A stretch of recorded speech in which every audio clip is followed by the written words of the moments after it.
आपने इनमें पहचानना है कि हरफ अलिफ के साथ कौन सी चीज़ें जो हैं वो उनका नाम शुरू होता है, उसको आपने दायरा लगाना है, ठीक है।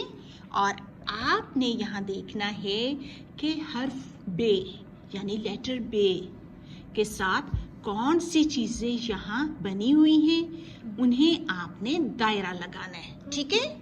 सर्कल के एंड होते हैं, शुरू होती हैं, जो चीज़ अलिफ के साथ शुरू हो रही है, जिस चीज़ का नाम अलिफ के साथ शुरू हो रहा है, आप उसे दायरा लगाएंगे, ठीक है जी।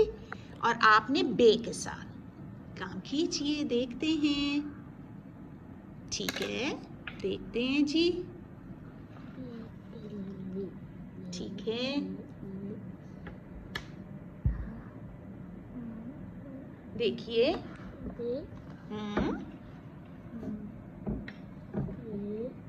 ठीक है। और आप देखिए,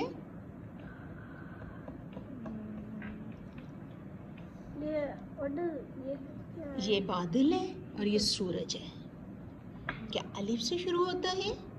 अच्छा, दो चीजें हैं, ज्यादा चीजें भी हो सकती हैं।